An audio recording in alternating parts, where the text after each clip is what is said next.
bonjour et bienvenue à cette interview exclusive avec l'initiateur de ces grands projets, l'association des hommes d'affaires chrétiens du message du temps de la fin. Il s'agit ici du professeur Joseph Longunza Malassi. Alors avec lui, nous allons essayer de partager sur cette grande question, ce qu'est leur association, les buts et objectifs qu'ils poursuivent dans ce qu'ils sont en train de faire. Alors sans plus tarder, nous allons recevoir notre invité, professeur Joseph, shalom et que Dieu vous bénisse. Shalom, bien-aimé, qui vous bénisse aussi.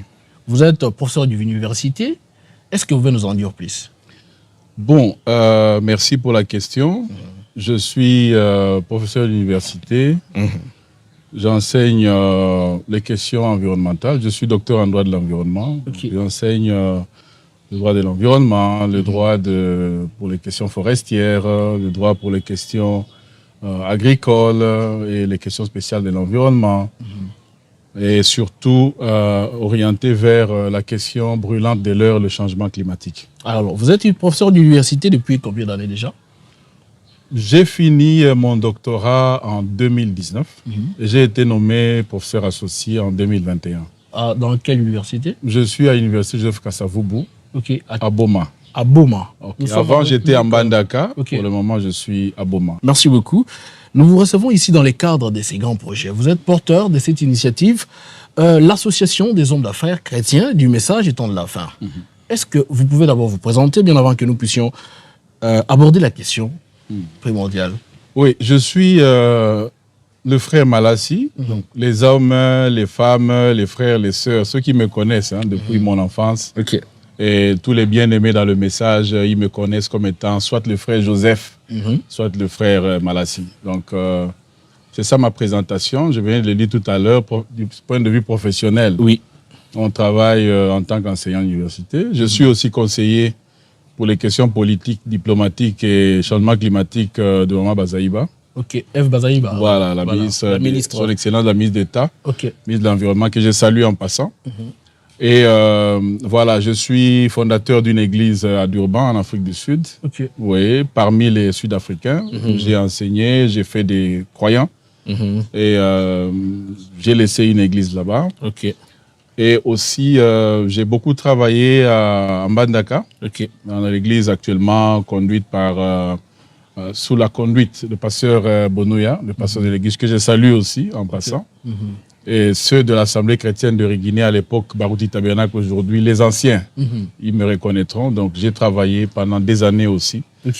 J'étais parmi les responsables des étudiants de l'église Barouti Tabernacle à l'université de Kinshasa.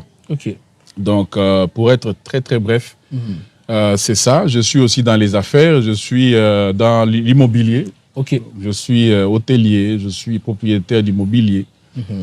Et donc, voilà, de manière générale, c'est ce que je suis dans la vie, par la grâce de Dieu. Merci beaucoup, prof Longunza Malassi. Joseph, nous allons beaucoup plus prendre les points qui ont trait à ce qui nous invite ici. L'association des hommes d'affaires chrétiens du message du temps de la fin. Vous avez parlé d'une église que vous avez fondée, bien sûr, en Afrique du Sud. Vous avez parlé des Durban. Comment s'appelle cette église? Bon, là, c'est un nom sud-africain. Avant, nous l'appelions Golden Age Tabernacle.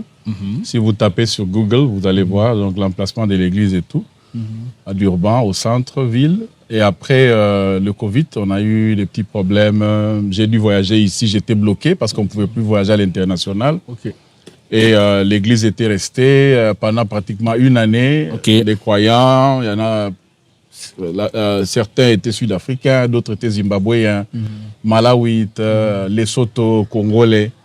Et donc, les croyants étaient obligés, la plupart d'entre eux, de rentrer chez eux, dans leur pays à cause de la situation du Covid. Ce qui a fait que l'église a beaucoup perdu en nombre. Mais nous avons gardé le noyau sud-africain parce qu'entre-temps, nous avions acheté un terrain à Durban. Dans les communautés sud-africaines, on a acheté un grand terrain et nous sommes en train de construire une petite modeste église aussi là. Et donc, ça me permet de prêcher. Chaque dimanche, je suis en ligne avec mes croyants. Donc, je prêche, je consulte et On continue l'œuvre de Dieu à distance. Alors, gloire à Dieu. Votre famille se trouve à Kinshasa ou bien à Durban? Mon épouse, mes enfants sont en Afrique du Sud. Il y a ma fille, mon aînée, elle est à Cape Town, elle étudie à l'université. Ah, d'accord. Et les plus jeunes, ils sont avec leur maman, ils sont en train d'étudier. Gloire à Dieu. Alors, merci beaucoup. Nous allons directement prendre la question primordiale, c'est votre association. Dites-nous depuis quand Dieu vous avait parlé, parce que nous croyons que chaque projet qu'un enfant de Dieu aborde, où il se lance à faire, ça doit exactement venir de la volonté de Dieu. C'est depuis quand que Dieu vous a parlé de réunir les gens pour parler justement de cette association des hommes d'affaires? Bon, je vais commencer par une expérience récente. Ensuite, je vais remonter dans le temps parce que je crois que les dons et les appels de Dieu, comme le dit Frère Branham, sont sans repentance. Et vous ne pouvez pas vous improviser quelque chose que vous n'êtes pas. Exactement. D'abord, récemment, quand je suis revenu à Kinshasa, donc je devais travailler au ministère comme conseiller de Maman Bazaïba, comme je l'ai dit. Et étant pasteur, ordonné pasteur, je priais, je me disais, mais qu'est-ce que je fais? Je commence une église, je vais dans l'église d'un frère pour le soutenir. Les pasteurs vont me comprendre. C'est pas facile. Donc, c'est comme quelqu'un qui est déjà un homme d'armes. Voilà. Ensuite, vous allez quelque part, vous avez vos armes et la guerre commence. On vous dit non, taisez-vous, asseyez-vous et ne faites rien. Donc, ça bouillonnait. Mais entre-temps, je ne sentais pas qu'il fallait ouvrir une église. Pourquoi? Parce qu'il y a tellement d'églises à Kinshasa. Là, c'est après votre ordination. Oui, bien sûr. Je te parle des choses qui se sont passées après 2021 ici. Et l'ordination, c'était par qui et où? C'est le pasteur Barouti. Au Barouti Tabernacle à Kinshasa? Non. J'ai été ordonné à Mbandaka. À l'époque, je travaillais comme président du conseil des diacres de l'église de Mbandaka et ministre aussi. Le pasteur Jacques Bonnuya, c'est ça? Oui, bon. Quand le pasteur Jacques Bonnuya est arrivé, il m'a trouvé à Mbandaka. Nous travaillions avec un pasteur qui était avant. Mais tous les pasteurs qui ont succédé, j'étais avec eux à Mbandaka, commencé par Belessi et les autres. M'appelait. Donc, voilà. Là, vous ne savez pas quoi embrasser directement après votre ordination? Non. Toi, tu es remonté à l'ordination. Moi, je parle de l'expérience récente. Je suis en 2021. D'accord. L'ordination, c'est en 2011, 2013. Donc, il y a plus de 10 ans. Je parle de 2021. Quand je suis revenu de l'Afrique du Sud, bloqué par le Covid, j'entre comme conseiller de Mme Bazaïba qui est dans le gouvernement. Et spirituellement parlant, je devais faire quelque chose. Et donc, mais je ne sentais pas qu'il fallait ouvrir une église. Il y a trop d'églises. Nous saluons les efforts que les pasteurs sont en train de faire. Fallait-il en ajouter une autre? Et pour quelle raison? Pendant que j'ai une autre que j'ai laissée en Afrique du Sud, que je prêche chaque dimanche en ligne. Donc, c'était un peu compliqué pour moi. Mais ce qui est important, c'est que je sentais que ce n'est pas là que Dieu m'envoyait pour ouvrir une église ici. Alors, j'ai commencé à m'intéresser aux missionnaires parce qu'en Afrique du Sud, j'étais missionnaire. Je suis allé dans les communautés sud-africaines, j'ai vécu avec eux, j'ai commencé l'église, c'était pour apprendre l'anglais. Je parle parfaitement l'anglais, je prêche en anglais et comme je prêche en français et en lingala. Donc, je suis allé dans la communauté sud-africaine, c'était pour être capable de parler dans leur langue à eux. Ironie du sort en passant, j'aurais plutôt dû apprendre les Zoulous, parce que eux, c'est les Zoulous, c'est pas l'anglais. Exactement. Mais bon, comme j'étais allé aussi pour un objectif académique aussi, donc je devais étudier, ça m'a quand même permis de pouvoir maîtriser la langue anglaise, de la parler, de prêcher, de m'exprimer librement en anglais. Et ce qui m'a donné une petite porte d'entrée dans leur communauté. Nous avons fait des baptisés là-bas. Et c'est comme ça qu'on s'est établi en Afrique du Sud. Alors, en revenant ici, c'était un challenge. Il n'y avait pas moyen de commencer une église parce qu'il n'y avait pas de pression à moi. Mais entre-temps, je devais continuer à enseigner à mes enfants en Afrique du Sud et être utile à l'épouse de Christ. Parce que, entre nous, une petite église qui est restée à distance, vous enseignez une fois par semaine, c'est comme un Lionel Messi qui est en train de jouer dans une équipe de quartier. Voilà. Donc, permettez que j'utilise cette image de football. Je ne suis pas fan de football, mais je crois que plusieurs personnes comprendront mieux comme ça. Ils vont comprendre. Donc, c'est un peu comme ça que je me sentais. Je me sentais que je pouvais faire beaucoup plus. On est âgé, je suis au-dessus de la cinquantaine déjà. On a une expérience longue. Moi, j'ai écrit le message en 89. Et donc, j'ai passé ma jeunesse dans le message. Donc, je pensais que je pouvais faire quelque chose. Et j'ai prié, j'ai fait des mots. Je me suis consacré comme le ferait tout prédicateur. Et ce qui m'a le plus encouragé, un jour, je suis allé échanger avec l'un des pasteurs, je ne vais pas citer le nom, un des grands pasteurs du message ici. Il m'a dit, mais pasteur Malassi, il n'y a pas qu'à la chair qu'on peut servir le Seigneur. Moi, j'ai dit effectivement, il n'y a pas qu'à la chair. Tout dépend de la manière dont le Seigneur va orienter les choses. Oui. Alors, quand je rentre, je m'étais déjà mis à m'intéresser aux missionnaires. J'envoyais des petits fonds, juste rien, aux missionnaires à gauche, à droite, dans le Katanga, à l'Équateur, dans le Bas-Congo, au Congo, à Brazzaville. En tout cas, partout là où je connaissais un ami et je sais qu'il est dans le besoin, j'envoyais quelque chose. Et tu sais, chaque fois quand j'envoyais, Dieu mettait quelqu'un dans mon cœur, que tu as un frère qui est missionnaire là, pense à lui, appelle-le aujourd'hui. Je l'appelais. Il y a des moments où le frère me disait, non frère, tu ne sais pas combien ça me touche. Je suis malade depuis autant de jours. Je n'ai rien pour me faire soigner. Et voilà que tu m'appelles et que tu m'envoies cette petite bénédiction. Et j'ai fait ça comme ça. Partout, c'était la même réponse. Je mets les prédicateurs de côté. Je commence avec les veuves. J'ai appelé certains pasteurs. J'ai dit, est-ce que vous avez des veuves là chez vous? Surtout des veuves des pasteurs. Et des gens qui ont servi Dieu et qui sont partis avant nous. C'est une catégorie de personnes très importante en termes de nombre, bien sûr, dans les messages. Tout le monde est important. Mais ils sont nombreux, de plus en plus nombreux. Parce qu'en réalité, même quand nous avons cru dans les années 80, là, je parlais de 89, presque 90 déjà, on savait que donc moi, je me disais, je n'allais même pas. J'étais à l'époque, je crois, quand j'ai cru, j'étais aux humanités. Oui. Mais nous sommes allés à l'université, nous avons fini, nous nous sommes mariés. Aujourd'hui, nos enfants ont grandi et bientôt, nos enfants vont commencer à avoir des enfants. Des enfants aussi, également. Certains pasteurs, c'était frère à l'époque, avec le feu, le réveil, tel que le message avait secoué le Congo, ils ne sont pas allés étudier. D'autres ont investi tout leur temps, toute leur vie dans la prédication. Et ils sont partis. Ils ont laissé des veuves, des orphelins, ainsi de suite. Certains sont dans une situation très difficile. Et moi, c'est un appel de Dieu pour ma vie. Et là, maintenant, je voudrais entrer dans les causes. Tu m'as demandé pourquoi, qu'est-ce qui s'est passé. Je vais maintenant remonter à mon enfance. Un jour, nous sommes tout petits. Je crois à l'époque, j'avais 11 ans. Je suis le troisième d'une famille de plusieurs enfants. Et mon père nous réunit, comme le ferait tout bon père. Il demande aux enfants, mais qu'est-ce que vous voulez faire quand vous serez grand? Mon frère l'aîné a donné ce qu'il allait faire. Celui après qui moi je suis, docteur qui est au-dessus médecin, il est en Afrique du Sud aussi.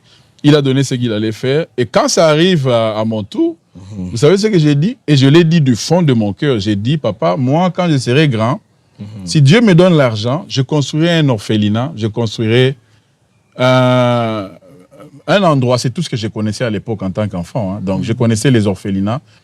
Et je disais, je vais aider les orphelins. Je vais aider ceux qui n'ont pas quelqu'un pour les aider. Parce que, je leur ai dit, j'étais enfant et c'est tout ce que je connaissais. Mais en réalité, ce qui parlait dans mon cœur, là, c'était le désir, l'attraction que j'ai pour quelqu'un qui souffre, pour quelqu'un... Bon, les souffrances, il y en a partout. Ouais. Mais il y a une particularité, il y a une catégorie particulière de personnes auprès desquelles mon cœur s'attire. Ça dépend de comment le Seigneur organise les choses. Et donc, ça, c'est la sémence qui est en moi, que je n'ai jamais oublié. Et tout le monde qui me connaît, quand je dis les gens me connaissent, le frère Malassi, le frère Joseph, ceux qui étaient avec moi à l'université de Kinshasa, ils vous diront, eux-mêmes, ils vous parleront s'ils en ont l'occasion. Si quelqu'un peut se rappeler de quelque chose de frère Malassi, s'ils vous disent 3 choses de moi, ils vous diront aussi qu'il a un cœur à assister les autres. Un bienfaiteur. Donc, et quand je regarde dans la Bible, il est écrit qu'il y en a qui ont les dons de libéralité. Je ne sais pas si je l'ai, mais je me dis que ça existe. Et tu ne peux pas faire ce que Dieu n'a pas mis en toi. Si Dieu a mis en toi d'être un prophète, tu ne peux pas éviter, tu seras prophète. Si Dieu a mis en toi d'être un voyant, tu verras des visions. Et si Dieu a mis en toi un don, n'importe lequel, libéralité ou quoi, ça s'exprimera. Et c'est comme ça que, maintenant je reviens ici en 2024, j'appelle un frère, en 2022, j'appellerai un frère avec qui nous avons une histoire dans le passé, beaucoup de témoignages. Je dis, frère, est-ce qu'on ne peut pas commencer une organisation où on va aider? Je lui explique. On a des missionnaires, on a des veuves. Et puis surtout, il y a aussi la communion entre nous. Les frères ne s'aiment plus. Oui, exactement. Il y a plus de haine que d'amour. Hein. Alors, le frère me dit, oui, on peut faire tout ça. Et puis, il m'a dit, bon, contacte tel frère aussi. Je contacte l'autre frère là-bas. Il était enthousiaste, mais vous savez, il y a des personnes qui sont enthousiastes. Après, ça s'est refroidi. Je comprends tout simplement que la chose n'est pas dans tout le monde. Et entre-temps, moi, déjà, je suis avec les missionnaires, je suis avec les veuves, avec le peu que j'ai. C'est pas beaucoup, hein. Des fois, 1000 fois, hein. Des fois, je donne un chiffre comme ça. Donc, c'est pas parce qu'on a beaucoup, mais c'est parce que le peu que vous avez, vous êtes capable, vous êtes disposé la volonté est là, voilà. Avec ceux qui n'ont rien, j'insiste. Ok. Et donc, ça a un peu dormi en 2022. 2023, moi, j'ai continué dans mes œuvres. Alors, c'est un autre pasteur, parmi les pasteurs qui bénéficient de mon assistance. Il me dira, frère, parce que je lui ai parlé, j'ai dit, mais frère, je suis seul, j'ai peu de moyens, est-ce qu'on ne peut pas élargir ça?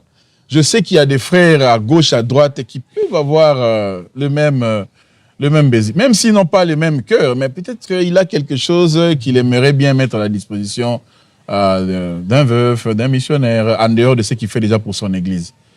Et alors le frère me dira, bon, il faut alors ouvrir la chose. Il faut ouvrir la chose, inviter. S'il y a des gens qui sont intéressés, ils viendront. S'il n'y en a pas, ils ne viendront pas. J'ai dit, ok, c'est bon. Et c'est là que vous vous lancez directement? Là, nous sommes en 2023. Je prends le temps aussi. Parce qu'il faut toujours prendre le temps. Je prends le temps, on écoute. Il faut sentir la pression monter. Hein. Exactement. Avec Dieu, il ne faut pas aller comme ça. Vous allez être déçus. Donc, vous sentez la pression venir. Et la pression continue à venir. Et jusqu'à ce que je suis tombé sur l'histoire de frère Démon Sakarian. Je ne sais plus très bien comment. Mais, non, j'ai lu une histoire, voilà. J'ai vu comme par hasard, sur le net, quelqu'un en train de célébrer la mort de frère Démon Sakarian. Or, ceux qui lisent le message de frère Branham, ils connaissent que le nom Démon Sakarian revient de temps en temps dans le message. Démon Sakarian, c'est le frère qui avait créé l'organisation qui s'appelle l'Association des hommes d'affaires du plein évangile. Exactement. Alors, quand j'ai vu Démon Sakarian, le nom m'a dit quelque chose. Je connais Démon Sakarian. Je suis entré dans l'histoire. Et c'est là que j'ai découvert, malgré toutes les années que j'ai passées dans les messages, qu'en réalité, c'est le frère, c'est ce monsieur-là qui avait créé le Full Gospel. Je découvrirai que frère Branham était l'un de leurs membres. Et pour votre information, le Full Gospel tel qu'on le connaît, bon, aujourd'hui, ils sont devenus ce qu'ils sont devenus, que Dieu les assiste et Dieu les bénisse. Mais frère Branham dit jusqu'à sa mort en 65. Et d'ailleurs, parmi les dernières prédications du prophète, il les a prêchées dans des conventions des hommes d'affaires du plein évangile. Exactement. Il y a même des photos qui s'affichent. Voilà. Frère Branham dit que c'est la seule organisation à laquelle moi, Branham, j'ai appartenu. Et il dit, si je les ai joints, c'est parce que les frères défendent la chose juste. Ils essayent de nous amener tous à comprendre, je vais lire les citations, que nous sommes frères. Et là, il est en train de s'adresser à qui? Il s'adresse aux pentecôtistes. Souvenez-vous, frère Branham a même enseigné, il a même prêché une prédication 55 qui est intitulée « Là où je pense que les pentecôtistes. La Pentecôte, Pentecost. Je ne sais pas, de l'anglais au français, c'est compliqué. Mais des fois, ça se traduit les pentecôtistes, des fois, ça se traduit le mouvement là des Pentecôtes. Quand vous lisez l'étymologie anglaise. Donc là où je pense, dans tous les cas, que les pentecôtistes, disons ça simplement, ont échoué. Et vous savez quoi, parmi les raisons pour lesquelles Frère Branham dit qu'ils ont échoué, c'est parce que ils ne se sont pas acceptés, ils ne se sont pas tolérés les uns les autres. Il y en a un qui est oneness, donc il est unitarien. L'autre est trinitarien. L'autre est binitarien. L'autre baptise dans l'eau. L'autre baptise en aspergeant. L'autre, c'est au nom de Jésus. L'autre, c'est au nom du Père, Fils, Saint-Esprit. Et avec le temps, ça a créé des tensions entre eux, à tel point qu'ils se sont séparés sans souvent le souhaiter. Mais c'est parce que chacun s'en tient à ce qu'il connaît et ce qu'il comprend comme étant la vérité. Moi, je crois qu'il y a 3 personnes en Dieu. Toi, tu crois qu'il n'y a qu'une seule personne. En tout cas, si on ne met pas l'amour entre nous deux, nous n'allons pas nous entendre. Ça risquera même de devenir un conflit. Et c'est ce qui s'est passé. Alors, Quand Frère Branham les trouve dans cette situation, Frère Branham essaye de se tenir entre eux. Parce qu'il voulait toujours que Frère Branham soit attiré avec le don qu'il avait, qu'il soit attiré vers l'un des groupes. Alors, lorsque vous prenez votre don, vous l'amenez dans un groupe, ça veut dire automatiquement, vous déclarez que l'autre groupe a tort. Et Frère Branham croyait qu'il n'y avait pas un seul groupe qui avait tort. Aussi longtemps que tous y croyaient au Seigneur Jésus-Christ. J'aimerais insister là-dessus. Il faut très bien lire Frère Branham, il faut très bien suivre Frère Branham, et il faut avoir l'esprit du messager. Frère Branham n'était pas un séparateur. Frère Branham n'est pas venu diviser les gens. Il n'est pas venu diviser. S'il n'avait pas divisé les pentecôtistes, à combien plus forte raison, nous qui avons cru en son message. Merci beaucoup, prof. Je pense que l'historique était vraiment lent, mais c'était vraiment important pour que les enfants de Dieu comprennent d'où est-ce que cette idée vous est venue et comment est-ce que vous l'avez justement débuté. Alors, je voudrais un peu comprendre l'essence de votre association. C'est quoi la mission principale que vous poursuivez dans tout ça là? Voilà, l'association a 3 missions. La première mission, c'est de susciter la communion entre les frères du message du temps de la fin. Peu importe la position, les tendances doctrinales, peu importe. Oh non, celui-là, il croit que Branham est Dieu, peu importe. Laissez-le croire que Branham est Dieu. Aussi longtemps qu'il est sincère, Frère Branham me dit, je préfère encore avoir un homme qui a une fausse doctrine, mais qui a un cœur juste. Plutôt que d'avoir quelqu'un qui a une doctrine juste, mais qui a un cœur faux. Ce n'est pas à coup de citation, ce n'est pas à coup de versets bibliques qu'on arrivera à se convaincre les uns les autres. C'est l'erreur que les pentecôtistes en leur temps avaient commise. Et ce n'est pas en se radicalisant dans sa position qu'on va faire justice à ce message ou on va faire justice. Donc, il faut très bien suivre le comportement du prophète. Frère Branham est une école en soi. Il a enseigné, mais voyons aussi comment il avait vécu ce qu'il enseignait. Ça n'a pas été facile de se tenir là où Frère Branham s'était tenu, mais c'est ça la voie à suivre. Nous sommes frères et le premier objectif de nous, c'est que tout le monde sache. Les gens le savent, je sais. Les gens l'enseignent, que Dieu les bénisse, les pasteurs, mes collègues, mes aînés, mes anciens, que je salue en passant. J'évite de citer les noms pour ne pas blesser des susceptibilités. Mais nous enseignons tous. Mais vivre la communion et enseigner, c'est 2 choses différentes. S'accepter mutuellement et le dire du haut de la chair, c'est 2 choses totalement différentes.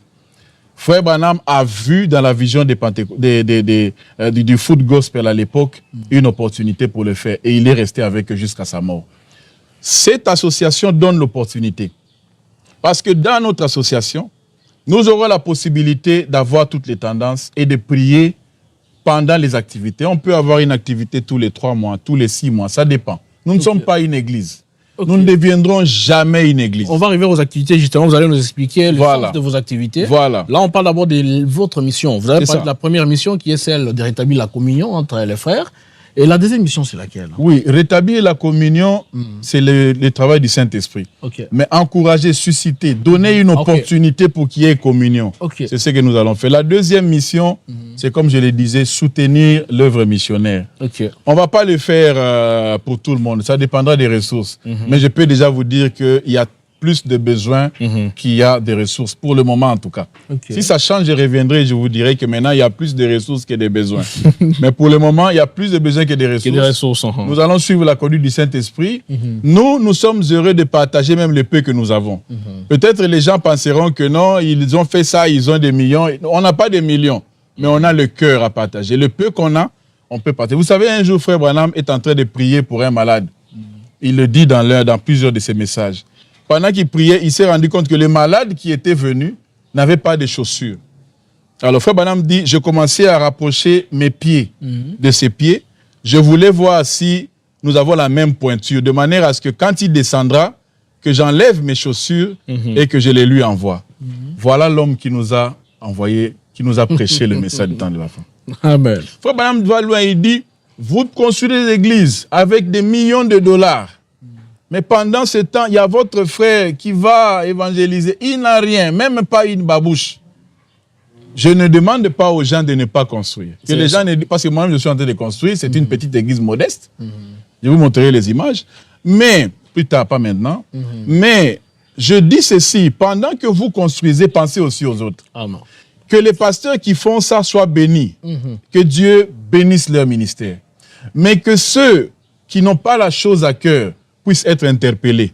Parce qu'un jour, nous allons laisser toutes ces églises, tous ces bâtiments, mais nous partirons avec les âmes que ces missionnaires, y compris vous-même en tant que pasteur, vous êtes les premiers missionnaires de votre église, que ces missionnaires sont en train de générer. Donc, nous nous sommes dit, quand nous avons un peu de ressources, on va regarder autour, peut-être un frère quelque part dans une forêt perdue du Congo, ou même en dehors du Congo.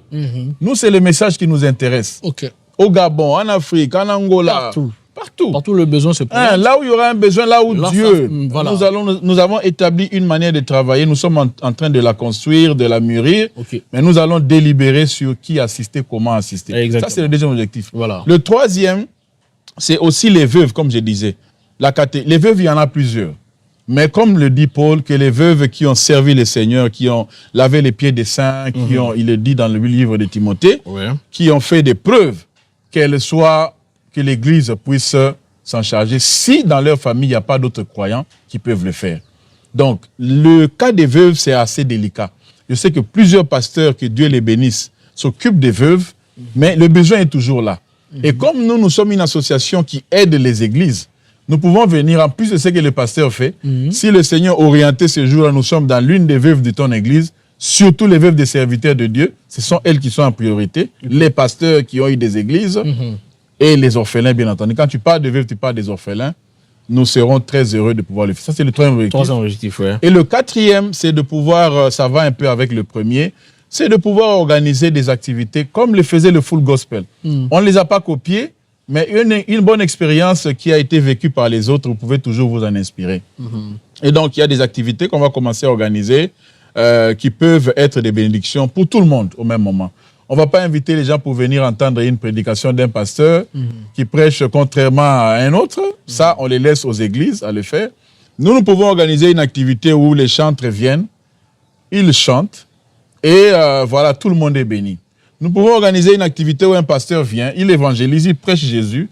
Les églises du message qui sont là, toutes les églises qui sont représentées, nous leur envoyons les croyants qui ont cru. C'est aussi une autre manière de dire aux gens que nous sommes un. Vous savez, Jésus, le Seigneur, a dit beaucoup de choses. Mais l'une des choses les plus précieuses qu'il a dites à ses disciples, c'est « Aimez-vous les uns les autres ». Il dit, je vous répète encore, aimez-vous. Parce que c'est par l'amour que les autres sauront que vous êtes mes disciples. Et Frère Branham va loin, il dit, si vous ne vous aimez pas, pourquoi vous allez appeler les autres à devenir ce que vous êtes? Vous les invitez à venir joindre vos problèmes. Frère Branham dit ça, toutes les citations sont là, vous allez les découvrir. Merci beaucoup, Prof. Joseph. Je pense que nous allons essayer d'être un peu très court pour nous permettre aussi de vous poser plusieurs questions que les enfants de Dieu ont laissées en commentaire. Et je crois que c'est ce qui va vraiment les aider. Et il est vrai que vous avez ramassé plusieurs questions aussi en répondant à ce que j'ai déjà posé comme question. Et on va essayer un peu d'avancer pour atteindre vraiment la perfection, bien sûr, de ce que nous sommes venus chercher. Alors, vous avez semblé insister. Vous avez beaucoup insisté, disant que votre association, elle est vraiment différente d'une église traditionnelle. Alors, en quoi est-ce que vous vous distinguez? Vous êtes différent d'une église traditionnelle, votre association? D'abord, sur le plan juridique, nous sommes en train de nous enregistrer auprès de l'État congolais. Comme une association non confessionnelle. Donc, on ne confesse pas une foi particulière. Vous dites que Branham n'est pas Dieu, par exemple. Vous dites que Jésus est Dieu. Tout ça, là, c'est une distinction de foi. Non, mais là, ce sont les individus. C'est les membres. C'est les membres de notre association qui ont des confessions. Des tendances. Et d'ailleurs, les membres viennent de toutes les églises. Les membres avec lesquels nous sommes en train de travailler pour le moment, ils viennent des tendances, comme je l'ai dit, qui reflètent vraiment la vision de l'association.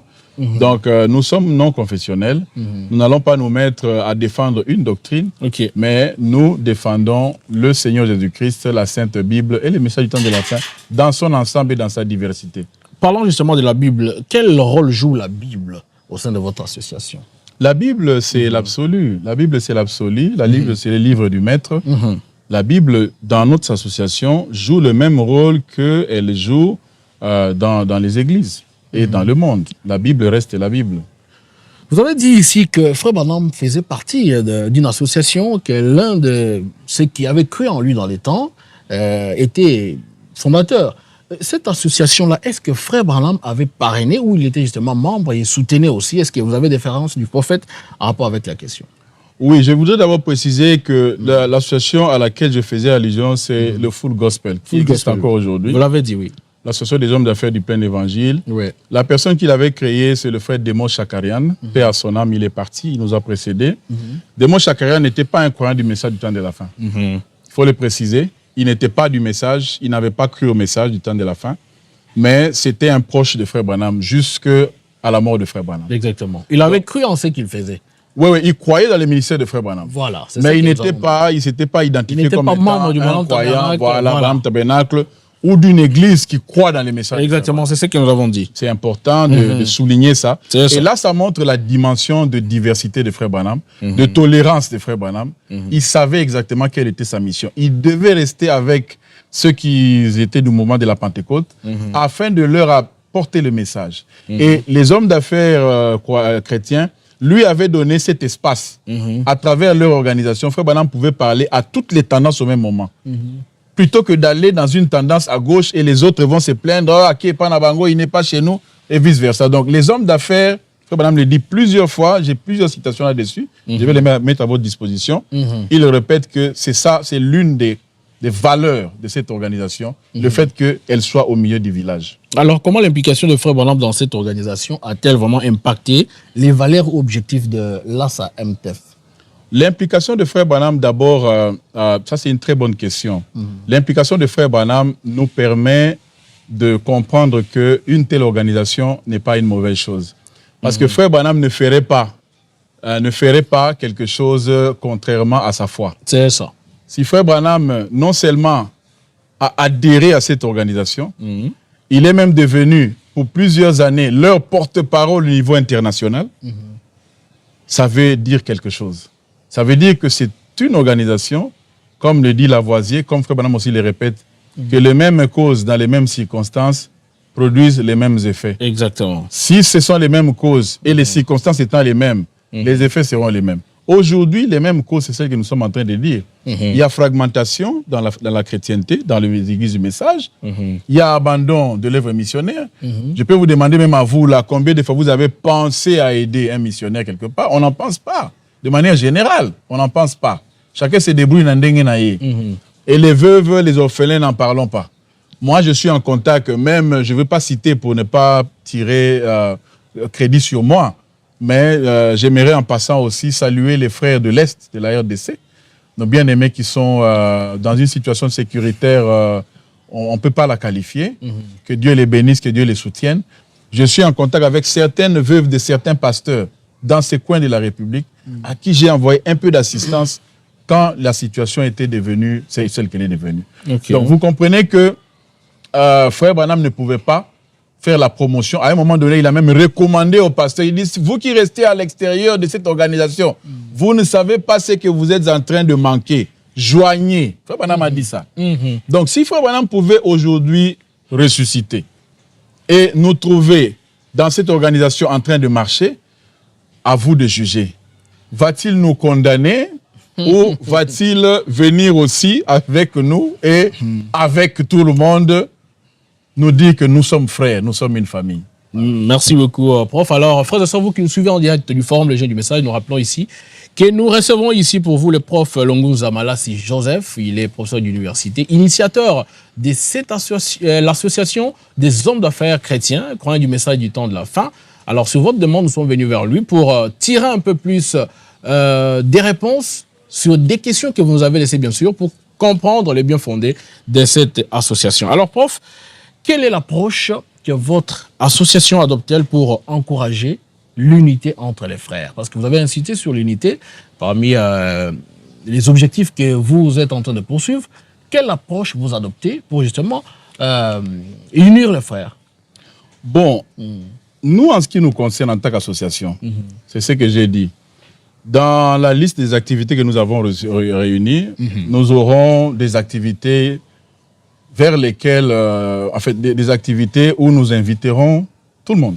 Tout le monde, toutes les tendances. Oui. Nous inviterons par exemple le pasteur Ben Mutombo. Il est croyant que Frère Branham est Dieu adorable, il viendra prêcher à vos invités. Non, on n'invite pas les pasteurs, je l'ai dit. On n'invite pas les pasteurs pour venir prêcher. Et qui viendront alors prêcher? Parce que vous avez parlé aussi, à un moment donné, vous avez parlé des prédications, des exhortations. Qui vont les faire? Voilà, je vais vous poser une question simple.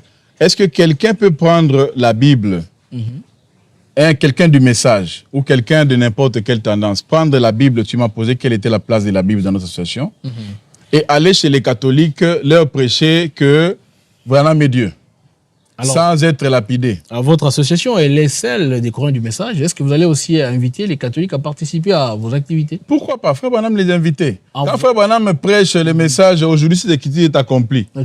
Il était dans l'organisation des hommes d'affaires du plein évangile, si vous ne le savez pas. C'était une des réunions des hommes d'affaires.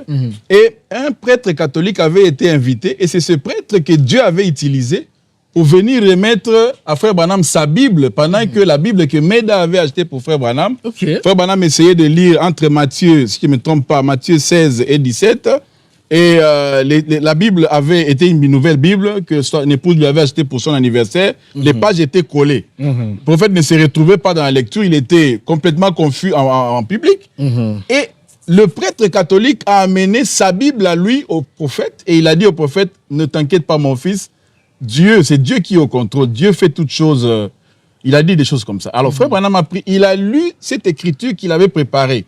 Aujourd'hui, cette écriture est accomplie. Il a lu dans la Bible du catholique. Et c'est comme ça que ça devait se faire, parce que à l'époque où Jésus a lu cette écriture en son temps, c'est un prêtre moderne, c'est ce prêtre-ci, mais un prêtre de l'époque du temple qui avait remis sa Bible au Seigneur Jésus. Donc, si Dieu peut comme ça pour accomplir sa parole, utiliser des prêtres, cessez de les prendre pour des personnes qui ne sont pas dans le plan de Dieu. Certains d'entre eux sont dans le plan de Dieu.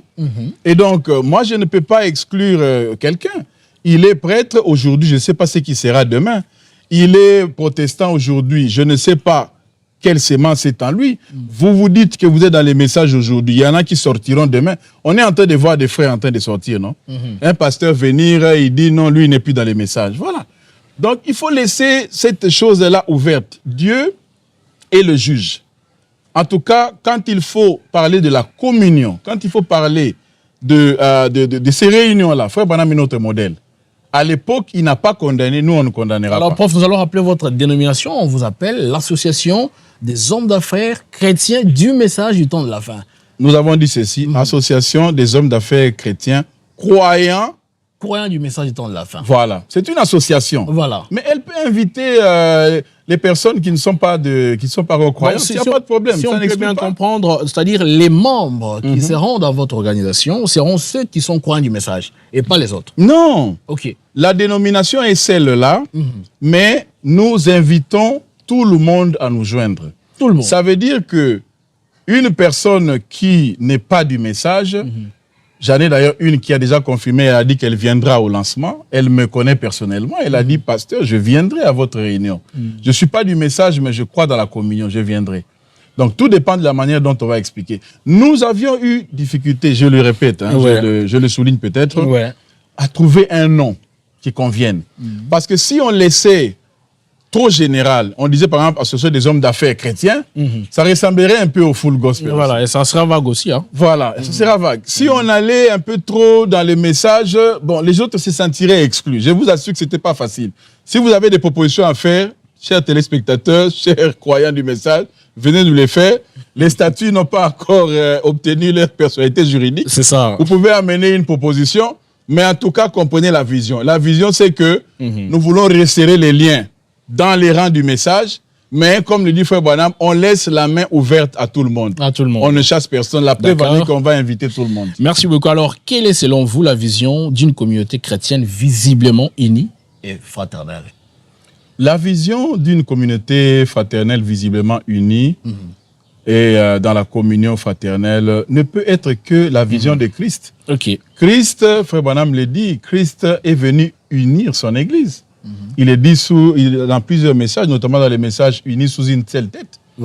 Ça veut dire que tous les membres deviennent soumis. C'est ce que Paul a dit. Si vous permettez, je vais lire ce que Paul a dit. Exactement, parce que cette question, c'est justement pour essayer un peu d'expliciter ce que vous venez de dire. Ceux qui seront membres, ce sont les croyants du message ou les chrétiens en général? C'est les chrétiens. En tout cas, les membres, c'est comme le dit la loi en RDC, l'association, l'entrée est libre, la sortie aussi est libre. C'est libre, ok. On ne peut pas définir les barrières. On n'y arrivera pas. Entre-temps, on a évité de donner un nom trop vague. Les gens n'allaient pas se retrouver. Mais vous, du message, vous comprenez. Même dans nos églises, nous disons, nous sommes, je donne un exemple, Pierre Fêtière Tabernacle. Voilà. C'est notre identification. Mais dans les fêtes, nous sommes ouverts à tout le monde. Tout le monde. Nous sommes des églises interdénominationnelles. On invite d'ailleurs tout le monde pour gagner aussi les armes. C'est ça. Tout le monde vient de voilà. Et les musulmans aussi pourront faire partie de votre association? Les musulmans, les musulmans, si un musulman vient, on ne va pas le chasser. Ah, d'accord. On ne va pas le chasser. D'accord. On ne va pas le chasser. En ce moment-là, il sera un musulman qui a adhéré à une association qui croit au message. Voilà. On ne va pas le chasser. En tout cas, on le dit clairement. On n'a pas encore vu une écriture qui nous dise si tel vient, chassez-le. On n'a pas vu. Et on laisse ça entre les mains de Dieu. Si quelqu'un vient et il nous aime, l'essentiel, c'est qu'il puisse adhérer aux objectifs. On ne va pas envoyer l'argent pour l'évangélisation des musulmans. On ne va pas envoyer l'argent pour les veuves des imams. On va envoyer son argent pour les veuves des pasteurs, des serviteurs de Dieu du message du temps de la fin. D'accord, prof. S'il accepte, on va avec lui. Merci, je vous laisse lire la référence. Alors, Paul dit ceci. Paul dit dans Éphésiens chapitre 4, une écriture que nous connaissons très bien, que nous aimons beaucoup. Chapitre 1, il dit, et il a donné les uns comme apôtres, les autres comme prophètes, les autres comme évangélistes, les autres comme pasteurs et docteurs, pour le perfectionnement des saints, en vue de l'œuvre du ministère et de l'édification du corps de Christ. Le corps de Christ, ce n'est pas une église locale. Le corps de Christ, c'est tous les croyants qui ont reçu le Saint-Esprit. Et frère Branham avait l'habitude de demander aux Pentecôtistes, est-ce que tu crois que ces frères-là, toi tu dis qu'il n'est pas de ton église, il est oneness, il est binitaire, trinitaire, est-ce que tu crois qu'il a reçu le Saint-Esprit? Oh frère Branham, oui, je crois qu'il a reçu. Alors il se retourne vers l'autre, il dit, bon, toi aussi tu es trinitaire. Est-ce que le frère que tu vois là, tu crois qu'il a reçu? Je crois qu'il a reçu. Mais alors, pourquoi vous ne pouvez pas, au nom de ce Saint-Esprit-là, vous approcher l'un l'autre? Parce que Dieu veut qu'il y ait cette communion-là. Ça retarde l'enlèvement, en fait. Je vais lire ce frère Branham. Ça retarde l'enlèvement. Frère Branham le dit clairement. Donc, Paul a dit ça. Et puis, Paul ajoute, il dit, jusqu'à ce que, il dit, pour le perfectionnement des saints en vue de l'œuvre du ministère et de l'édification du corps de Christ, jusqu'à ce que nous soyons tous parvenus à l'unité de la foi et de la connaissance du Fils de Dieu, à l'état d'homme fait, à la mesure de la stature parfaite de Christ, afin que nous ne soyons plus des enfants flottants et emportés à tout vent de doctrine, par la tromperie des hommes, par leur ruse dans les moyens de séduction, mais que, professant la vérité, dans la charité, nous croissions à tous égards en celui qui est le chef, Christ. Et il a ajouté en disant, c'est de lui, et grâce à tous les liens de son assistance, que tout le corps bien coordonné et formant un solide assemblage, il ne parle pas du corps local, il parle du corps universel, dans lequel tous se retrouvent. Tire son accroissement selon la force qui convient à chacune de ses parties et s'édifie lui-même dans la charité. Alors, il ajoute, je vais terminer par là, il dit, bon, là, on va s'éloigner. Je crois qu'on peut se limiter ici. Donc, il y a déjà cette vision-là de l'unité du corps. Ce n'est pas une unité physique, c'est une unité d'esprit. C'est une unité de cœur. C'est une unité sous la tête qui est Christ. Quand Christ possède la vie de quelqu'un, cet homme est rempli d'amour. Frère Branham dit, j'aime même mes ennemis. Il dit, pour moi, il n'y a plus de différence. Que quelqu'un m'aime ou il ne m'aime pas, c'est la même chose. Nous devons arriver à ça, frère. Merci beaucoup. Parce qu'il y a eu un frère dans notre génération, c'est lui qui nous a amené les messages, qui est parvenu à ça. Ça devait être le souci de chaque croyant. L'enlèvement arrive, les gens ne se rendent pas compte. Moi, j'ai peur. Je prie chaque jour que le Seigneur m'aide afin que ma vie puisse refléter cette vie-là, afin que je sois pris dans l'enlèvement, sinon les gens vont rester. Sinon, je vais rester. Merci beaucoup, prof. Alors, vous avez cité au cours de cette émission les objectifs ou missions d'une manière pêle-mêle. Est-ce que vous pouvez ici nous citer les actions précises que vous allez mettre en œuvre pour éviter les conflits entre les croyants. Voilà. Les actions, j'ai parlé... Bon, vous avez utilisé le terme pêle-mêle. Je vais alors les remettre en ordre. Le premier objectif, c'est de susciter, d'encourager, de donner des opportunités aux croyants pour la communion. Le deuxième, c'est d'assister les pauvres missionnaires il y en a qui travaillent dans des conditions extrêmement difficiles. On va détailler, il faut que ça soit un peu clair, qu'on sache clairement qu'est-ce que vous allez mettre en œuvre comme action d'une manière concrète. Mais c'est ça le concret. Quand j'ai dit qu'on va aider, pour le premier point, susciter la communion, j'ai dit que c'est lié au quatrième point. Encourager la communion, vous avez besoin du concret. Le concret, c'est qu'on va organiser des activités. Voilà, par exemple. Des activités. Si on organisait un concert... vous louez une salle quelque part? Non, on va voir, mais c'est mieux de louer une salle. Si une église nous reçoit, on va aller dans l'église. Mais l'église, elle est autonome. L'église, c'est le pasteur qui gère. Nous allons l'inviter vers nous. Si nous avons l'occasion, l'opportunité, les ressources pour louer un espace, appeler tous les enfants de Dieu. On appelle un chanteur, 2, 3, 4, 10 chanteurs, ça dépend. Et pourquoi pas appeler un pasteur qui prie, par exemple, pour les malades, comme c'était le cas avec le pasteur Barouti à l'époque. Le don de guérison l'a été pour tout le monde. Pourquoi ne pas appeler? Je suis en train de réfléchir à haute voix. Je sais qu'avec les messages, c'est devenu extrêmement sensible. C'est comme ça que je n'ouvre pas cette voie-là. Si j'ouvre ça, beaucoup vont s'en saisir, je serai mal compris. C'est comme ça qu'on s'est dit, par rapport au contexte, on va travailler selon le contexte. En RDC, on n'ouvre pas cette voie-là, mais nous allons nous limiter à des activités qui bénissent tout le monde. Et lors de vos activités, vous allez aussi prélever l'offrande, par exemple? Bon, l'offrande, on ne prélève pas. L'offrande, c'est un terme qui revient aux églises. C'est l'église qui prélève l'offrande. Mais une association ne prélève pas l'offrande. Les membres cotisent. Il y a une cotisation mensuelle. Moi, je peux dire que je cotiserai $10. Toi, tu peux dire que moi, je n'aurai pas $10, je vais donner $2 ou $100, ça dépend.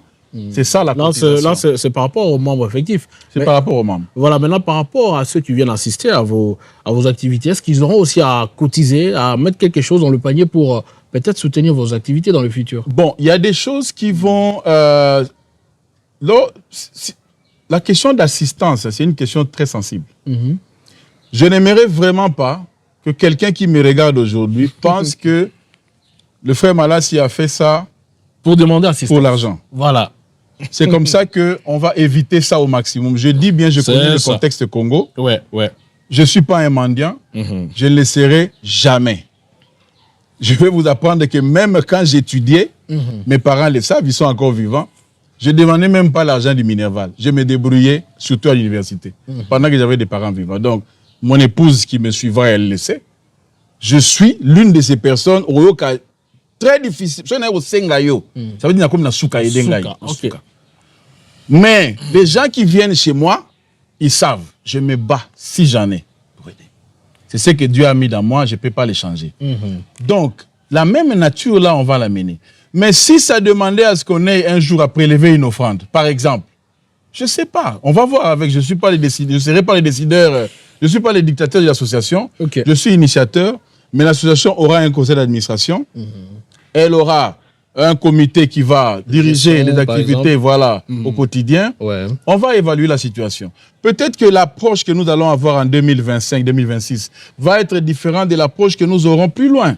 Parce que vous savez, quand vous avez lancé une organisation comme ça, et qu'avec le temps, les gens ont vu que vous avez de la bonne foi. Les gens ont réellement compris que ça a été une bénédiction. Les pasteurs se sentent rassurés que cet homme-là, il n'est pas venu pour piquer... les hommes d'affaires ou pour piquer, parce qu'il y a ce risque-là. Et je demande aux pasteurs de se tranquilliser par rapport à ça. Et lorsque tout le monde se sera senti à l'aise, je crois que des fois, vous ne demanderez même pas. Vous verrez, Dieu mettra dans le cœur de quelqu'un, mais ses frères sont en train d'organiser. Ils ont dépensé. Donne une offrande spéciale, donne une assistance, une cotisation spéciale. Je prie le Seigneur que ça marche de cette façon-là. Plutôt que ça marche d'une manière où on va prélever les offrandes pour la... Non. Si on n'a pas d'argent, on n'aura pas d'action. Le jour où on a de l'argent, on va inviter les enfants de Dieu. Bien sûr, parmi nos membres, il y aura toujours des membres qui seront des donateurs généreux. Moi-même, je serai parmi ces membres-là. Avec le peu que Dieu me donnera, je partagerai avec l'association que j'ai aidé à mettre en place. Et je crois que Dieu, si c'est Dieu qui a initié ça, il a des enfants qui vont soutenir. D'accord. Et nous croyons que nous aurons les ressources pour voilà. Travailler. Continuons alors avec les objectifs. Vous avez parlé d'organiser des communions, par exemple, des rencontres. En dehors de ça, quoi encore? Parce qu'on veut entendre. Nous sommes avec les hommes d'affaires. On aura des matinées, on aura des déjeuners. Vous savez, les hommes d'affaires. Oui, les hommes d'affaires. Bon, moi, je suis ce que je suis. Je crois que quand vous m'invitez chez vous, il faut savoir, vous avez invité un homme d'affaires. Quelqu'un. Je viens pour soutenir, mais on ne vient pas pour comme ça, là, comme le diraient les Camerounais, comme ça. Vraiment. Donc, on va avoir des moments où on se retrouve ensemble. D'accord. Nous pouvons peut-être, je donne un exemple, comme ça se fait dans les autres associations de ce genre, on peut avoir des demandes qui sont venues de partout. On peut avoir une situation spéciale. Telle que maintenant, là, à l'Est, il y a des besoins. Il y a des frères ici à Kinshasa, toi, tu es parmi ces frères-là, qui ont des chemises au Balatarasouté. Chemise usa sikala ta kangaka ine tingana na moko wana okabango e kanga yingai ya sikanano mais ko kanga ndeko mususu tiango de côté. On peut réunir les frères, on dit on a un besoin spécial, venez, retrouvons-nous. On se retrouve, on parle parce qu'ils auront déjà confiance dans l'association. Ils sauront que nous sommes en train d'être une bénédiction pour le peuple de Dieu et pour eux-mêmes. On les aide tout simplement à convoyer leur assistance aux bénéficiaires. Exactement. Vous aurez aussi... on va avoir des déjeuners, on va avoir des dîners, on va avoir tout ce que les hommes d'affaires aiment. L'assistance de veuves, et puis vous allez parler aussi des orphelins. On va manger avec les frères, les hommes d'affaires. On va parler affaires. On va avoir des séances de renforcement des capacités des affaires. Alors, justement, des idées de business. La question présente... Des réseautages. Si vous voulez les actions, des réseautages, on va les avoir. Des connexions au niveau international. Moi, votre frère, par la grâce de Dieu, je suis... tout le temps à l'étranger, tout le temps dans les avions, je suis parti tout le temps. On a une gamme de potentiels qu'on peut aider à connecter les frères qui sont ici et les choses qui se passent ailleurs. Et tout ça, nous allons offrir à cette association, aux hommes d'affaires qui vont adhérer. Vous avez parlé les gens ne vont pas être déçus. Exactement. Vous avez parlé de l'assistance aux veuves, aux orphelins et tout. Est-ce que vous allez aussi aider les prisonniers qui sont, par exemple, arrêtés dans le corps mystique du Seigneur Jésus-Christ, qui sont en prison? Est-ce que vous pouvez aussi aller à leur secours pour qu'ils puissent sortir de la prison, par exemple? Bon, on ne va pas se donner des objectifs très compliqués. Hein. Si quelqu'un est arrêté, il doit avoir des avocats pour l'aider à sortir. Justement, les avocats qui sont peut-être à court de moyens, parce qu'il y a parfois on demande des amendes et tout ça là et tout. Bon, en tout cas, pour le moment, on n'est pas encore dans cette... On n'est pas encore dans ça. Si jamais ça venait, le conseil d'administration va analyser, mais pour le moment, on n'est pas là-dedans. Mais il peut arriver, comme vous avez dit, qu'un frère vraiment arrêté justement, par exemple. Il peut arriver. Mais on peut, l'association n'a pas le monopole de tout faire. Nous pouvons poser les problèmes à nos membres. Peut-être qu'il y a nos membres, parce que nous avons des avocats qui seront nos membres, qui ont déjà promis. On peut se dire parmi les membres, bon, on a un problème, parce que ce qu'on veut aussi éviter, c'est la revers des mains. C'est ça. Tout dans mokili abatu, dans mokili nzambe. Ah, ce sont moi bimi kuna boy. Voilà, et bimi kuna boy, ba comme kuna makamon nyoso. To boy to lingi ndengo wana te. On veut rester organisé, ordonné, structuré par rapport à nos objectifs. Alors, comment ça va se passer? Si quelqu'un a des problèmes, il va d'abord aller dans son église. À la limite, si le pasteur estime que peut-être par notre canal, même avec les veuves, je parle des veuves, mais les veuves qui nous ont été présentées sont venues à travers des pasteurs. Ils doivent venir à partir. Oui, on n'est pas allé comme ça chercher des veuves. Mais il se peut qu'il y ait des veuves qui ne sont pas dans une église, par exemple, du message, ou qui ne sont pas soutenues par leurs églises, mais qui ont opté, en suivant cette émission, de venir directement vers vous. Est-ce que vous allez les rejeter ou bien vous allez quand même... Bon, on va pas les rejeter. Mais on va pas les rejeter. Mais comment on va savoir que c'est effectivement une veuve? Parce que l'objectif est clair. Ben, vous n'irez pas vers les patients pour tirer toutes ces informations. Frère, vous avez une veuve comme ça. Toi, peut-être, les gens ne viennent pas chez toi ou ils viennent chez toi pour les émissions. Mais nous, les gens viennent chez nous pour plusieurs raisons. Donc, tu as comme ça une veuve, une dame qui se dit veuve. D'abord, il faut prouver. D'accord. Elle est veuve, elle est là. OK. Après, on fait quoi? Elle a besoin. OK. Mais il faut vérifier. Ah, justement. L'argent, déjà, on ne le dépense pas comme ça. C'est ça. Mais il n'y a que les pasteurs qui peuvent le faire. Il n'y a que les pasteurs qui peuvent... En tout cas, 99% des cas, je crois qu'on sera en sécurité si un pasteur pouvait recommander, parce que, je l'ai dit, les pasteurs ont la base de données de toutes leurs églises, leurs rayons et tout ça. Nous serons à l'aise de continuer à travailler avec les collègues, les pasteurs, les anciens et tout ça. Mais individuellement, comme ça, on va demander à la sœur d'aller être recommandée par son église. Que son église lui envoie chez vous. Oui, en tout cas, ça, ce sera la règle. Maintenant, s'il y a des exceptions, on va voir. Alors, comment est-ce que vous allez délibérer tous les cas que vous allez recevoir? Vous avez dit ici que vous recevez d'ailleurs, avant même que vous puissiez lancer votre association, vous recevez déjà des cas. Alors, comment est-ce que l'association va délibérer pour justement prendre en charge un dossier, un cas qui vous est parvenu? Oui, mais on va s'asseoir. On va s'asseoir. Je donne un exemple. Si au mois de mars, de janvier à mars, on a reçu autant de demandes ou on a reçu autant d'identifications, parce qu'il faut dire que, comme tu as dit, les gens viennent déjà, ils nous contactent, ainsi de suite. Ensuite, on va se mettre à analyser. Il y a tout un travail de recherche qui va se faire, frère. C'est pas que non, c'est pas comme ça. C'est pas comme ça. Donc, on va s'asseoir, on va analyser le cas et on va avancer. Je vais vous donner un exemple qui va vous faire rire. À l'époque, j'étais diacre à Mbandaka, président des diacres à Mbandaka. Frère, il y a un frère qui débarque comme ça dimanche après Kuta Yewana, il était en train de pleurer. On a essayé de le mettre. Frère, quoi? Il dit non, mon épouse vient de mourir dans l'eau avec un enfant. Mbandaka, c'est l'eau. Mourir et l'enfant, qui es-tu? On dit, mais message, tout ça. Alors, on dirait créer les au Seigneur. Non, il faut aider. Vraiment. Frère, comme ça, si on peut aller en français. J'ai demandé au frère, au soi-disant frère, j'ai dit, bon frère, tu es venu de quelle église? Il a cité une église. Il dit, bon, est-ce que tu as laissé, frère Branham était à Kinshasa, tu as laissé frère Branham là-bas à Kinshasa? Il dit, oui, j'ai laissé frère Branham. Vraiment. J'ai dit, bon, frère Branham, c'est un frère de chez nous ici. Il est descendu justement dans l'église du frère dont tu as fait allusion là. C'est un prédicateur. Tu l'as laissé là-bas, j'ai répété. Il dit, oui, la tribu du frère Branham, moi, on a prêché. Il prêche. Alors les autres diacres ont commencé à poser des questions. C'était intéressant de voir quelqu'un qui avait laissé frère Branham de prêcher à Kinshasa. Alors il donne les explications. On a dit, tout ça, mon épouse. Alors, vous connaissez la suite. C'était un escroc. Un escroc. Ça, c'est clair. C'était un escroc. Donc, vraiment, des cas comme ça, il y en aura toujours. Il y en a eu, même frère Branham le dit, dans l'ordre de l'église, il dit, si je devais sortir mes livres ici, à l'époque, frère Branham disait, il y a plus de 9 000 $ qu'il lui avait pris. Donc, nous, ici, je crois qu'on va limiter les dégâts. On va faire en sorte qu'on ne soit pas pris dans ces pièges-là, malgré notre bonne foi. Parce que tu sais, si vous vous laissez prendre dans ces choses, ça va décourager les contributeurs. Donc, on est en train de mettre en place un système qui nous permettra de filtrer les demandes et de filtrer les... Est-ce que c'est facile aujourd'hui de devenir membre de votre association? Et la deuxième question qui sera similaire à celle-là, est-ce que les pasteurs, ou bien les cas que vous allez prendre en charge venant des pasteurs, ces pasteurs-là devront obligatoirement être membres de votre association, ou bien c'est juste des pasteurs qui sont des églises du message? Non, les pasteurs ne sont pas obligés d'être membres. Ce sont des frères déjà. Ce sont des frères. Nous, ce qui est le plus important, ce n'est pas d'être nos membres, mais c'est d'être nos frères. D'accord. Nous sommes frères. Un pasteur peut ne pas être notre membre, mais s'il a une veuve qui est dans les besoins, même qui n'est pas notre membre, on va l'assister. Si les ressources sont là. Et il reste aussi à savoir si réellement celui qui vous contacte, c'est un véritable pasteur. Est-ce qu'il y a pasteur et pasteur aujourd'hui? Bon, en tout cas, cette question-là nous a été posée. Je suis moi-même pasteur. J'honore l'appel, la vocation et la consécration.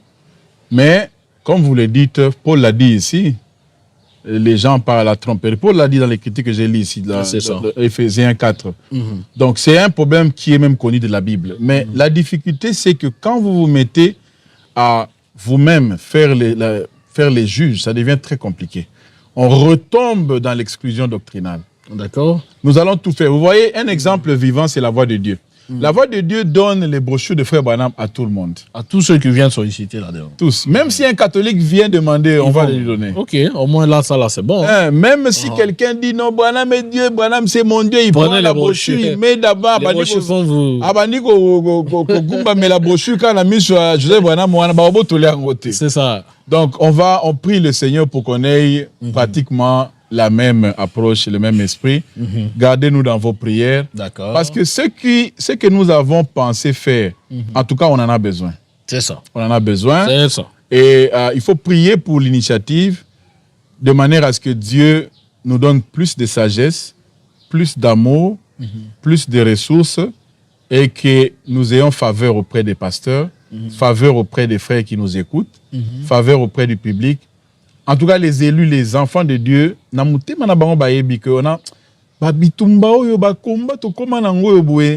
bien été. Et comme je disais, Frère Branham parle, il dit, je vais lire peut-être une citation ou deux, Frère Branham attendait de voir ça. Il dit que ça, quand ça arrive, quand vous allez commencer à vous accepter, vous là, malgré vos différences, il dit, c'est à ce moment-là qu'il enlève mes au salut. Mais aussi longtemps que vous n'arriverez pas à ça, Dieu va vous maintenir dans ces jardins d'enfants. D'accord. Alors, comment devenir membre de votre association? Pour devenir membre, il y a un formulaire à remplir, il y a une demande, on va la mettre en ligne. Oui. Il y a des frères merveilleux qui sont en train de travailler maintenant sur une application que nous allons lancer en ligne. Donc, il y aura une application en ligne que nous lancerons. Et, pour des demandes d'adhésion, par exemple. Pour des demandes d'adhésion. Donc, un formulaire très simplifié qu'on va mettre pour une demande d'adhésion. Ensuite, après le formulaire, nous aurons les données qui vont tomber dans nos services et les services vont traquer la personne jusqu'à ce que nous puissions finaliser la qualité des membres. Nous aurons 3-4 catégories de membres. Il y a les membres initiateurs d'abord, il y a l'initiateur que je suis et puis les membres... Vous êtes unique initiateur. Bon, en tout cas, l'idée jusque-là, elle est venue de moi. De vous, par rapport à cette association ici. Donc, elle est venue de moi et j'ai contacté des merveilleux frères et sœurs à côté qui ont aussi adhéré à l'idée. Donc, ils seront ensemble avec nous des co-initiateurs ou des co-fondateurs. Ensuite, nous avons les membres effectifs et nous avons des membres sympathisants et aussi des membres d'honneur. C'est ça. Donc, des personnes qui croient dans la mission. Peut-être qu'elles n'ont pas beaucoup de temps, mais elles se disent, en tout cas, chaque fois que vous avez un besoin, vous pouvez me contacter, je vais contribuer tant soit peu. D'accord. Voilà. Donc, ce sont là nos membres et la qualité des membres, elle est ouverte à tous. Est-ce qu'il y a un quota de contribution par mois ou bien par semaine? Je crois qu'on va arriver à ça. C'est l'objectif de... C'est l'une des activités ou l'une des actions ou l'une des choses qu'on va essayer d'atteindre à la réunion de lancement.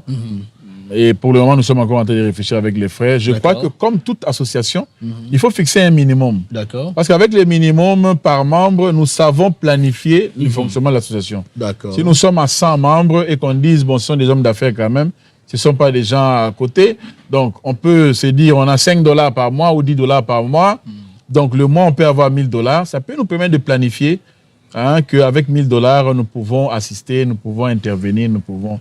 Mais si on n'a pas de système de cotisation, ça va être un peu difficile. Je vous rappelle qu'on va gérer cette association selon les standards des associations, donc la loi de la RDC de 2010 sur l'association, et selon la Sainte Bible et le message du temps de la fin. Alors, si jamais les membres n'arrivaient pas à contribuer, à cotiser, est-ce que vous serez capable de prendre en charge tous les cas que vous aurez à délivrer dans votre association pour... Je n'en ai pas la prétention. Mais apparemment, vous avez... Non, en fait, vous n'en avez pas la prétention, mais vous avez ces possibilités quand même de faire quelque chose. Je n'en ai pas la prétention, je n'en ai même pas les possibilités.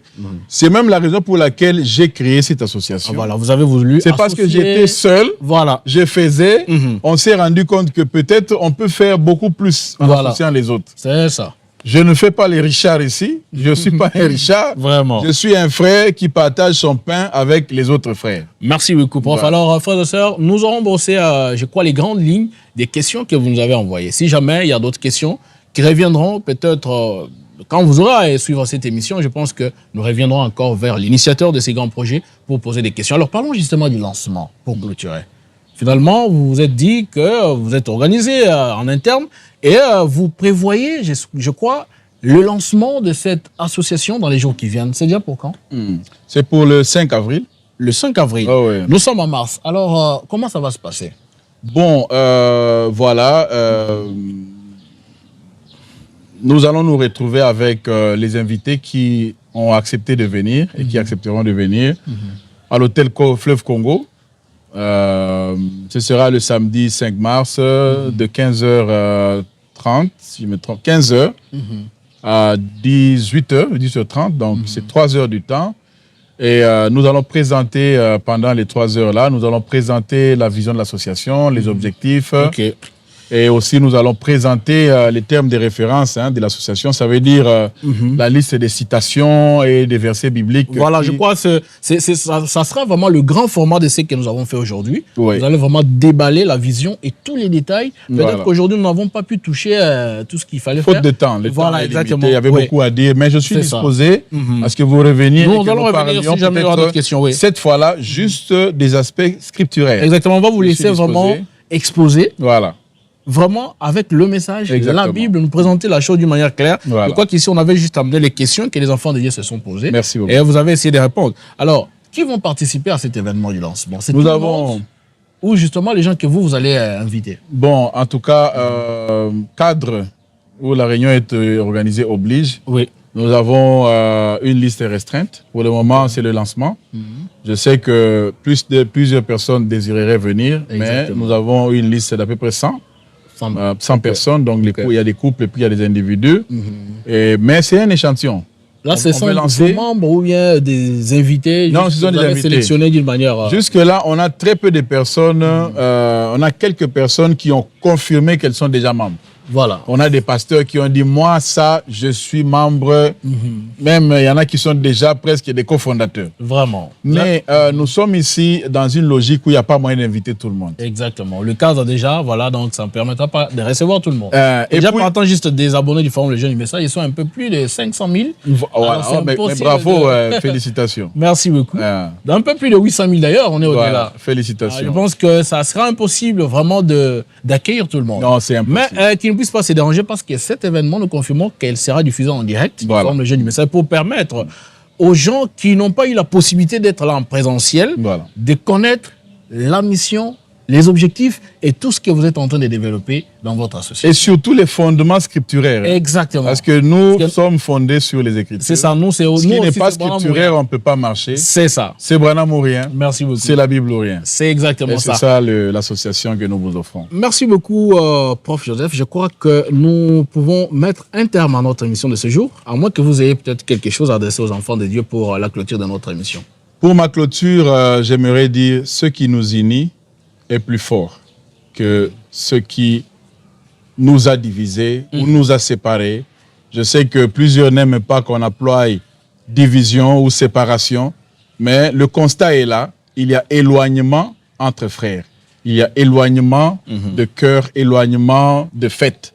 Et donc, moi, je parle de cet éloignement-là. Ce qui nous unit, le Seigneur Jésus-Christ, la foi dans le Seigneur Jésus-Christ comme étant notre Seigneur et notre Sauveur, et la lumière du temps d'histoire, ou les lumières du temps d'histoire, si vous le voulez bien, le messager prophète que Dieu nous a envoyé, l'enlèvement qui est devant nous, et tout ce que vous pouvez ajouter sur la liste, ce qui nous unit est plus fort. Créons un peu d'espace les uns pour les autres dans nos cœurs, et l'enlèvement arrivera. C'est nous qui sommes en train de le retarder. Branham l'a dit, il l'a répété, et nous avons tout ce que Frère Branham a dit par rapport à cette question-là. Je crois que le moment est venu, non pas pour nous, mais pour vous qui nous écoutez, pour nos différentes églises, de pouvoir enfin faire taire les armes. Parce que Salomon a dit, il y a un temps pour tout. Il a dit, il y a un temps pour faire la guerre et il y a un temps pour faire la paix. Nous sommes entrés dans ces guerres sans le souhaiter, sans le vouloir. Nous sommes entrés dans des différences parce que chacun s'en tenait à ce que lui croyait être vrai. Et on s'étonnait que l'autre ne le voie pas de la même manière. Et le diable s'est immiscé, il en a profité, il nous a séparés. Aujourd'hui, nous sommes la risée. Voyez comment ceux de la Pentecôte, ceux du 6e âge, partout c'est eux. Mais ça devait être ceux. Quand est-ce que nous amènerons ce message à ce monde, à Kinshasa? Si les gens se souviennent de nous, généralement, c'est en négatif. Il ne faut pas qu'on se voile la face. C'est ça. Et nous devons, je sais que c'est l'œuvre du Saint-Esprit, ce n'est pas l'œuvre d'un homme. Frère Branham a dit, s'il faudra que la persécution vienne vous rassembler, elle le fera. Mais il ne faut pas qu'on attende la persécution. Vous voulez attendre, quelqu'un m'a dit ça, non, il faut attendre, c'est la persécution qui va nous mettre ensemble. J'ai dit, frère, est-ce que vous avez vraiment suivi ce que le prophète avait dit? C'est ça, et si vous voyez ça, déjà, c'est pire pour vous. Hein? Donc, vous attendez la persécution pour venir aimer votre frère. Donc, alors, en ce moment-là, ce n'est pas l'amour, c'est la contrainte. Exactement. Donc, nous avons le message avec nous. Acceptons-nous mutuellement. Nous sommes frères, nous sommes sœurs. Que les tendances doctrinales s'en aillent. prêchez votre doctrine dans votre église. Moi, aujourd'hui, tel que je suis là, prêchez tout ce que vous voulez. Ça ne m'influence pas. Pourquoi? Parce que je vois ce que Frère Branham a dit. Moi, je pense ce que Frère Branham a dit. Dans ce que le prophète a dit. Si ce que vous prêchez est dans ce que Frère Branham a dit, gloire à Dieu. Vous avez vu ce que vous avez vu. Moi, j'ai la petite portion que je vois là. L'essentiel, c'est que nous sommes tous en train de manger de la tarte. Exactement. Voilà. Merci beaucoup, prof.